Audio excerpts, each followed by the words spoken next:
Welcome once again to the Think Orange podcast. You found it, you're here. And here's our goal for today. We want to encourage and equip leaders like you who are investing in the faith and the future of the next generation. My name is Trey McKnight. I'm your host. And in this season of the podcast, we're interviewing some of the speakers we're hosting at Orange Conference 2022. It's coming this April. We're going to talk about what it means to be human and how our churches can better care for the humans in our communities. And we are so excited for you to get to hear this conversation with our very own Reggie Joiner and our guest, Ryan Leak. Ryan is the Young Adults Director at Covenant Church in Dallas, Texas. He also consults with churches in the areas of media and staffing. Now, Ryan made headlines for getting engaged and married on the same day to his now wife, Amanda, in a wedding he secretly planned for 2 years. Guys, get on his level.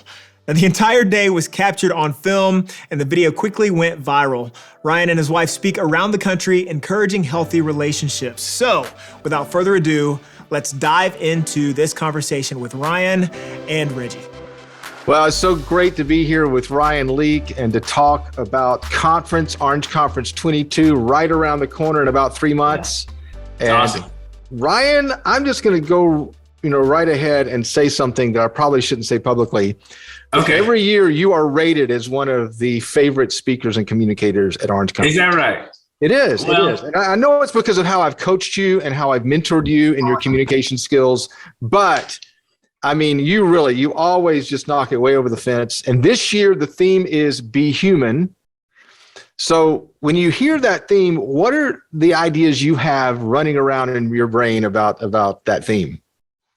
When I hear Be Human, I really think about this idea of authenticity and being fully ourselves, which is so difficult because I think we all want to keep up this professional look and feel. And I think especially in the Christian circle, we don't want anyone to know that we bleed. We don't want anyone to see any of our flaws. I mean, I just think about 30 seconds ago, as soon as you started, my son ran in the office and I thought, get out of here as fast as you can. We're only talking to kids, family ministry people right now. And heaven forbid, they know that my son interrupts Zoom calls. It's just like, what's wrong with us? It's like, be human, So I'm all for this because I think we've got to give people permission to really be themselves. And I can't tell you how many high-end clients that I Zoom with and their dog starts barking or they have. And so I think we feel like we've got to put on this show for people. But I think our humanity is what actually makes us relatable to people. And so I think that this year's theme is incredibly important for leaders to understand. Yeah, and I think we need the human touch and we need the human interaction. We need the human proximity that we haven't had for a couple of years. And the thing I love about what you just said is you model it so well. I mean, you've written a book about failure. I mean, go figure. I mean, at the end of the day, we need to be able to lead leaders into a space where they're okay and safe wrestling with the things that they wrestle with. Yeah. Well, it's so especially in our space, okay, in especially in the church space, I think so a little bit more than in the business space, because in the church space, if you're a leader in the church space, there is a great pressure on you to have your stuff together personally. And so if you have a mediocre marriage in ministry, you feel like I can't show that. Where can I be honest about that? Because if we were to say that out loud, oh no, people would just lose so much respect for us and they would never listen to anything we have to say. And maybe we wouldn't be worth following. Or if our kids act up, it's like, oh no, like this, you must be failing as a parent, or you're failing as a spouse, or if your family isn't as engaged in ministry as you are. There are all of these things that can keep us from actually being ourselves and giving the people closest to us permission to really be themselves. And so that's a journey I've had to to walk myself a lot in saying, okay, I've got to make sure that my wife can really be my wife, not Ryan Leake's wife. Yeah. Does that make sense? Like she's actually, really got we refer to you now as Amanda Leake's husband. So I think I'm okay with it. She was in the office about a month ago working on this book. It's going to be an amazing book that she's working on, the kids' book. What is it? Yeah. Jackson's Not So Colorful World, or whatever the title of that is. Yeah. But she is really smart. And I love the fact that you bring up family, because I think, and you can respond to this, as a communicator, I grew up in a generation of people who would speak from the platform and stage, but they never wrestled or struggled in public with the things that they sometimes wondered about or questioned or were wrestling with, because they felt like it would make them lose influence. Right. And I think there's a new generation of communicators, and you're one included in this definition, who are like, no, we've got to talk about the things we struggle with, because I think people identify with the struggle more than they identify with the successes. As a matter of fact, don't tell me about your successes if you don't show me your struggles, right? Absolutely. Yeah, Nick Nelson from Lakewood, he often says, people admire perfection from a distance, but they can't relate to it. Wow. So even the most fit person in the world, we admire it, but we can't relate to that because most of us are average, And so I probably over the last 2 or 3 years, I started just telling just the true story. Like, I don't need it to be bad, and I don't need it to be great. I just need it to be honest. And I needed to be human. And so probably 3-4 months ago, I'm preaching at a church, and I just go, hey, I have an average marriage. And they go, like, you could hear a pin drop. It was just like, what? I go, yeah, I'll prove it to you. So I said, I'm an average husband.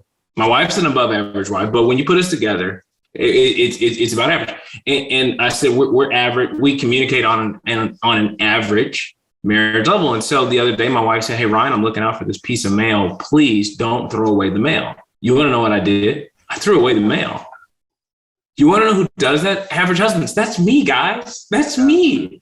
So the things that I preach are things that I need to hear. And I'm okay with that. I don't call me for marriage advice. Like you don't, I'm not the guy. I'm not a marriage counselor. Okay. I'm a preacher. I'm a communicator.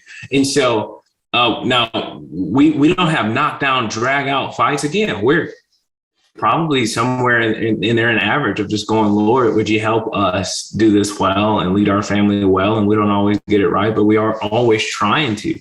And so how people receive that, I don't know. And if someone respects me less, I'm going, well, at least you respect the actual person that is me, rather than me trying to pretend and just share the highlights of our marriage.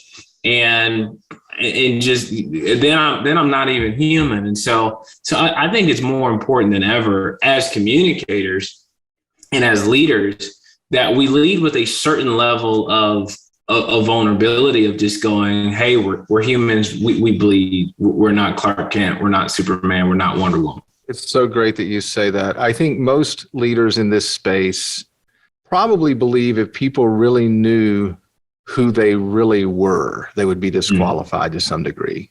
And I think we all wrestle with the struggles related to that. And I think the Be Human theme for Orange Conference is not only to say, show up if you bleed and get with other leaders, because everyone's tired right now and everyone's trying to figure out what this looks like in the next decade for them in their work. But I think also because it's an invitation for the church to become more human, to a generation that's I think leaning in, going, you need to understand us and understand what our struggles are and what we're wrestling with before you expect us to respect you as someone who says you have the truth. I remember growing up as a Christian, growing up in the church. My parents, if we went to a conference, we would buy tapes in the back. I remember going to Joyce Meyer's little conferences in East St. Louis, and like buying these white cassette like album tapes and like putting them. But that was the only way that I knew about what Joyce Meyer was doing or not doing. Now you can wake up to it and you're 2 swipes away from feeling very insecure about what you wear, how you preach, what you post, your ministry all together, which that didn't used to be a thing. And so I think now there is this great pressure on leaders to be sexy, to be creative, to be innovative, to do what no one else is doing.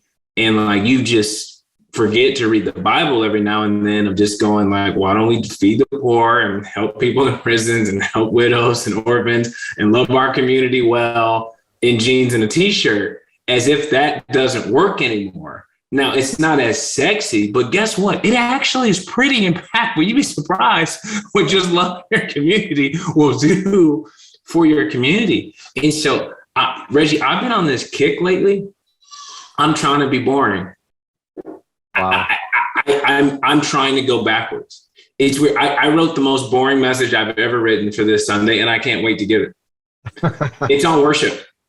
It's guys, I don't have a new verse that you've never read, but if we applied this, it's awesome. And you know what I read? You know what I did? I went old school. I said, I'm going to type in worship on BibleGateway.com. First place you ever see worship in scripture is with Abraham and Isaac, and they're not singing. That's my point. Wow. They laid something down, and every single one of us has something we need to lay down. Will I tell some jokes? Maybe. Will there be some fun stories? Maybe. But it's like, I have no plans of going viral on Sunday, but I have tons of plans of helping people connect with their God, because that's why we got in this in the first place. But I think our exposure to so many other things is actually robbing us of our confidence of why we felt like, man, I want to help people. I want to be in ministry. I want to spread the gospel in the first place. And so I'm in an odd mode of just going like, hey, I feel like I'm going backwards, because for so long I almost felt like I was trying to climb something, and now I'm like, I don't know that that's the goal or what I was ever even called to do. That can be to help people. That can be extremely exhausting. Very. Because when you're climbing, you have to keep going up. And at some point, you just look around you and go, I'm not even sure this ladder is against the right wall. Right. And I'm going, how do I readjust and just lean into, I don't know, my humanness? I'm rereading a lot of the Bible stories in the context of this conference. And it's amazing when you start actually seeing the humanness of the characters. Yeah. Not the hero-ness of the characters. And you actually start rethinking what it meant for Jesus as God to become human. In the context of those stories, there is a different way and a different filter that you have in understanding it and identifying with it.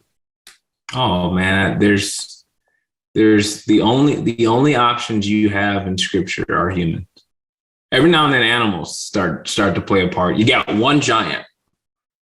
Okay. Couple of angels. That's it. Mostly humans. I mean, it's just, it doesn't matter which book you read either. You're gonna find a bunch of humans. And man, I am more encouraged reading the Bible now at 35 than I've ever been, because when I think about the human struggles that we have, when I think about the fatigue, when I think about people wanting to give up, it's like they're all of that's in scripture.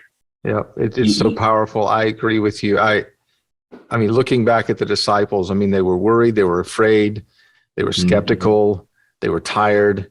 They all deconstructed their faith for at least 3 days. I mean, as you go back and you start looking at what they thought. I actually think the other day I was reading, when Peter was first called by Jesus, and then after the resurrection, he was kind of recalled.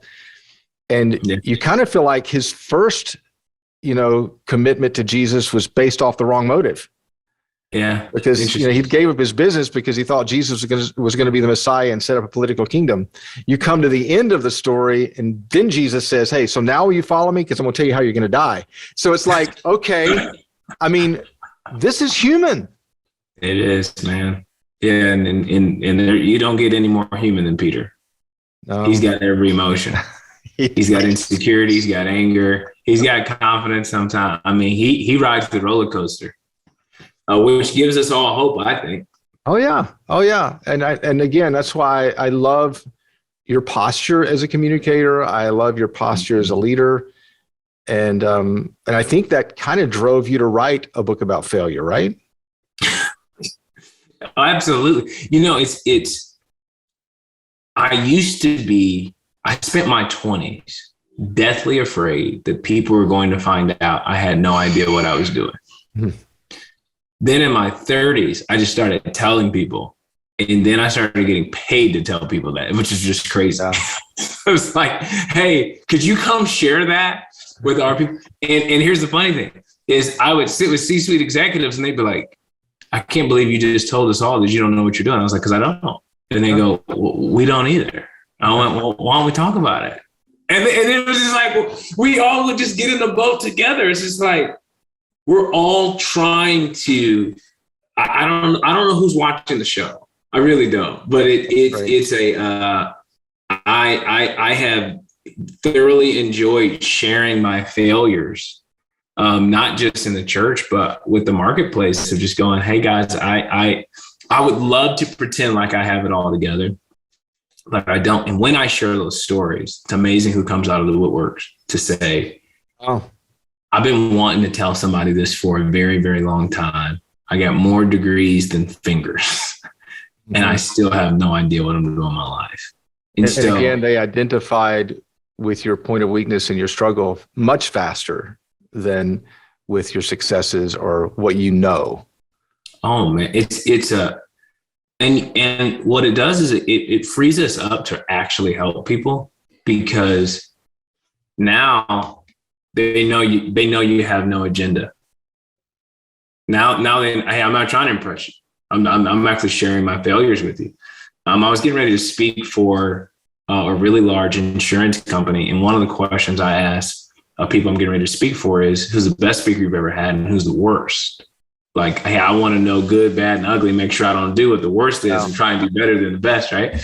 And so I said, the way they answered the question for who's the best speaker that they've ever had, they said Doc Rivers. Okay, Coach Doc Rivers for the Philadelphia 76ers. And I was like, well, that's who spoke last. I have no idea why I'm here, but whatever.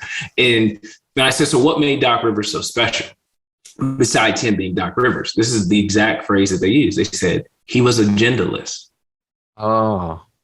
He was agendaless. He had no agenda. He was just there to help us. Every speaker we've had has had an agenda, except he didn't. And it really changed me. It gave me a whole new swag, honestly, of just going, I actually, that's exactly how I want to be. Hey, my agenda here is to help you. I'm not trying to build something with you today. I'm just here to help as best I can. That's great. And so it allows us to do that. I think sharing our failures, I think being vulnerable, I think being human puts us in a position to go, hey guys, no agenda here. If I can add value to your life, I absolutely want to do that. If not, okay. Well, you always add value. I want to ask you one question as we wrap up and we talk about conference coming up in the spring. Yeah. This has been, when we've been on tour in different cities, and it's emotional. I mean, when people show up and they haven't gathered together as leaders, they look around the room and they see other leaders who do what they do in other spaces and other denominations, and they realize they have this common denominator, and they haven't been with other physical leaders in a space, and you can just see the emotion to look at other people who are doing what they do on the front lines. And I know they're tired, and I know many of them have lost jobs, or they've had to lay off people, or they've lost loved ones. And there is this exhaustion and maybe even a question mark in their mind. Should I keep doing this? Should I keep working to reach a generation who is on the sidelines? Does this even make any difference? Does it matter? So if you were to lean into that group that might be watching this right now, what would you say to them? I'd say a couple of things. One, I would say your feelings are valid. You're not crazy. Number two, I would say, to state the obvious, you're not alone. I think a lot of people are in that boat. Number three, I would say you want to think about 10 years from now. you want to think about the future. And I just think about a mutual friend of ours, Jeremy Dewart, who's been in my life now. Okay, people like I'm on the teaching team at City First Church. I've been on the teaching team for about 7 years. Most people don't realize I was in his youth group. Wow. He's been in my life since 8th grade. That's great. Okay, so we're talking since the year 2000. You're talking 2 decades. And that was when he was middle-aged. I'm just going to make that statement because I know Jeremy. Yeah, so you just, the long haul. Like I was thinking about it the other day, and I was just writing a boring message, thinking to myself, I can do this for the long haul. I can read the Bible and share some insights and pray and say, Lord, what do you want me to share? And it may not be sexy, but I think I could do that for the long haul. But can I keep up appearances? Can I keep up the game, so to speak? I go, no, I'm exhausted by that.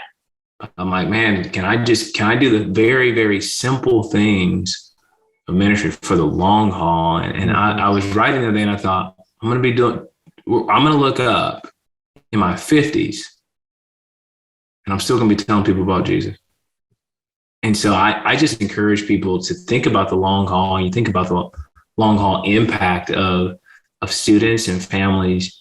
They're going to look back and be pretty grateful that you did not give up and that you did it as best as you possibly could, given the circumstances that I don't know if they're ever going to be ideal.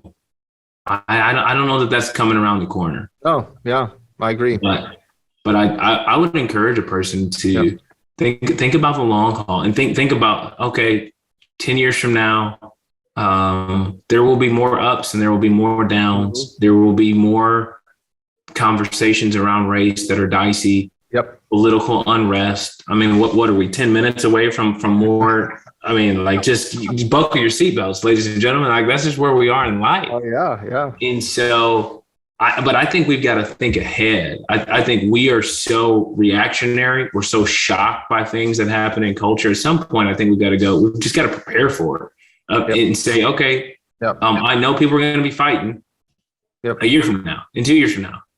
That's pretty much how it's going to be for a long time. I don't see any of that changing. So given those circumstances, man, where can we be, and how can we be of aid to people that should not lose family members and should not lose friends? And so I try to sit around and think, okay, what can we do to add value to those relationships? And 5-10 years from now, I hope that we are a consistent, helpful voice that helps people get closer to God through all of those seasons. And they're not always going to love us, but I do think in the long run, they will be grateful for us. So that's what I was. Yeah, I love that. There's so many layers to what you just said. I love the fact that what you described was in essence what you do as a parent.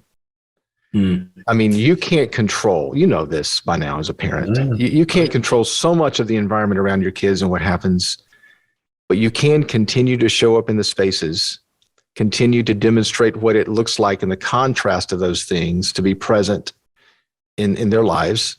Yeah. And the illustration of Jeremy Dewart, I mean, I remember when I first met Jeremy, I could tell there was this thing about him that was authentic and real. And he was a student minister who became a senior pastor, which I love, because whenever a senior pastor was a student pastor, they're a better senior pastor in my mind. And when I think back through that story and I think about the political unrest, the race unrest that's happening, we do have an opportunity like we've never had to show up and to demonstrate to everyone else what it looks like for Christian brothers and sisters to treat each other a certain way in the light of the tension. So the tension actually is like a backdrop for the diamond that we get to kind of show off, if that makes sense. Yeah. Absolutely. And, so I love that you show up. I love that you show up every year. Our staff has always said, we never want to do this without you there. Yeah. So thank you. And tell Amanda thanks too for jumping in this year and being a part of it as well. We're looking forward to that. Well, yeah, we're looking forward to it. We'll see you soon. Well, thank you so much, Ryan, for joining us today. Now, if you enjoyed listening to this conversation, please consider leaving us a review on Apple Podcasts. That's super helpful for us. We love this review by Suzanne. She said, I just started working in student ministry in the last couple of months, and I immediately subscribed to many podcasts devoted to helping me influence the next generation. The Think Orange podcast is my go-to. I'm going to applaud you for that. She says, I get so excited when I see that a new episode has been posted because I know that it is content that I can trust, learn from, and share with our other student leaders, build partnerships with parents, and ultimately, and most importantly, help our students solidify their faith in Jesus. Suzanne, you are doing it, and you are why we exist. Thank you so much for the review. Now, we cannot wait for you to join us at Orange Conference 2022. We want you to be there so that you can join the conversation and we can continue learning what it means to be human together. So, in order to be there with us, go to theorangeconference.com, save your seat, and I promise you it's going to be an Orange Conference like you've never seen before. That's all today, folks. We will see you next time on the Think Orange podcast.